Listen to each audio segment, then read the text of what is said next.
Hey guys, Professor Bill, Comic Book University, Detective Comics issue number 1032. Good issue. Wasn't like super great. The only action was actually Batman fighting Damian. But all in all, the context of what was said and what's happening and the horror element of what Hush is doing, just about edge of your seat. I'm saying. Let's get to about who made this comic book. We'll break into a little more about that. Peter J. Tomasi does a story in words, Brad Walker on pencils, Andrew Hennessy doing the inks, and you could tell because it's sexy inks. Dave McCaig on colors and Rob Lay doing the letters. Walker Anderson and Hennessy do the cover, and Lee Bermejo does the variant cover. That's a gorgeous freaking variant cover. So Batman was, of course, created by Bill Finger. Let's get started. So right now, like right in the beginning, Hush goes and says, I'm getting your blood types, I'm making matches, and the matches I'm making are donor matches. I'm going to be donating all of your body parts. This is a mess that Batman will never be able to clean up. I had to make sure I took his foot soldiers off the ground, and this is the way that I chose to do it. And that is freaking terrifying. I'm not going to spoil the way that this ends, but it does not end on a very good note for me. Look, maybe this will be something where it just gets, stopped. Maybe it's something where it looks like it's already gone too far. Listen, I'm just saying they killed Alfred so they could do anything. They could do anything, and they don't have to fix it. Nope. Tomasi could just start killing people or sending body parts all over the place or whatever, man. It'll get fixed after Future State or something, right? Somebody else will fix it. All that being what it is, dude, this is a very suspenseful book, and the action with Damian in here actually really helps to lighten the load of the weight of this comic book, because it deals with some heavy crap, man. Like, I'm saying, like, this is like everybody's worst nightmare, I'd imagine. You know that feeling of being trapped inside of a grave? This is very similar to that, except there is the ability to move if you could. Wow. Wow. What is that called? Oh, when you're sleeping and you wake up from a nightmare, but your body has stopped moving. You can't control your body yet. You can only really like grunt and stuff like that at best, and it's really quiet. You can't make your body move. Sleep paralysis. There we go. That's pretty much what we're dealing with here. And it's a good one. I'm digging this. I'm going to point out something here. Batman has these infrared goggles on. He explains later what they are, but you see that it looks like the old Batman Shanghai or Shanghai Batman, whatever it is, the Chinese version of Batman that had come out some time ago. And I'm saying that's really good, because it's something that most of us, I think, have forgotten, if any of us even knew about that animated thing. It makes me sit back and wonder, like, did Tomasi know about this and do this purposefully, or was it accidental and just, happy coincidence that he did this and made it look like that? Because I have to go with the idea that he did this on purpose, because I don't think anybody knows Batman, not really, the way that Tomasi does. Which makes me stop to wonder, why is he being taken off of this book? Is it a choice? If so, cool. But either way, why is Tomasi being brought onto this book? Because that's going to be happening pretty soon.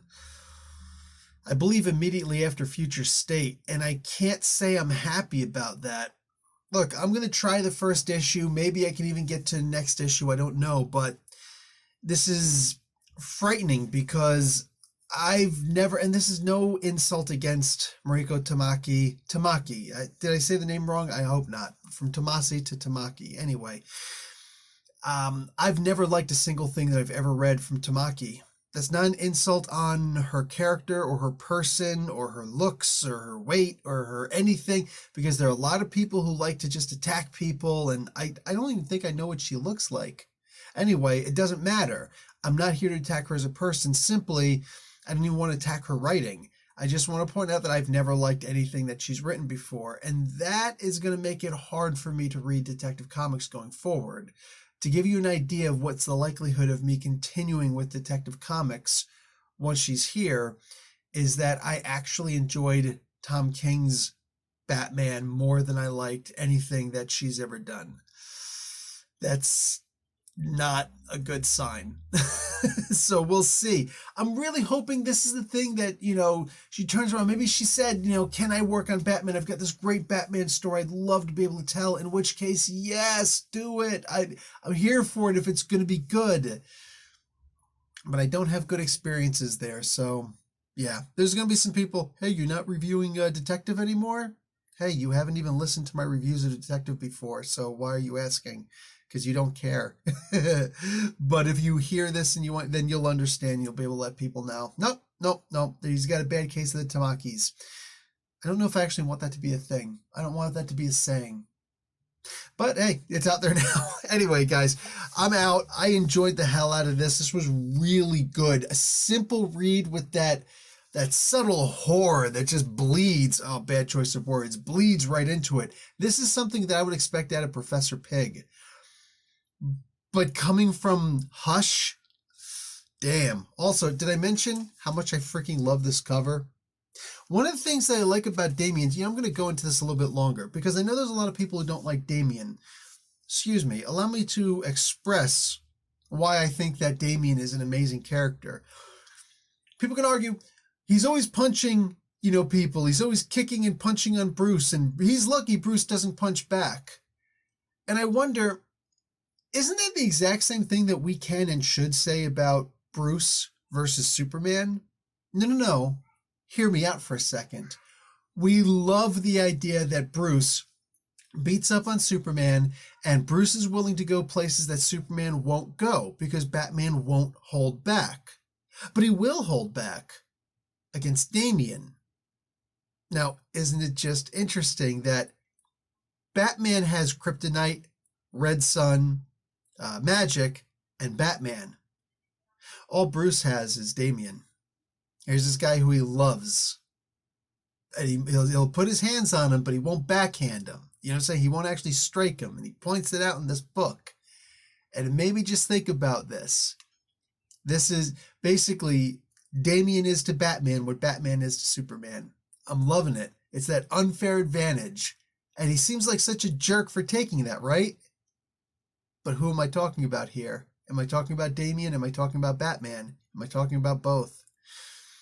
I like Damien. I like the way that Damien is portrayed here. Plus, Tamaki made the Super Sons. All right? He put them both together and said, this is going to be excellent. And he was right. And we love it. And we're looking forward to the challenge of the Super Sons. So I don't think any of us get to actually argue that Damien would do this because it's Tomasi doing it. Of course, everybody's opinion is valid. Anyway, guys, this is really all I got. Enjoy, because I did. And I'll talk to you all later. Professor Bill, Comic Book University. Check out the Comic Book University website. Class dismissed.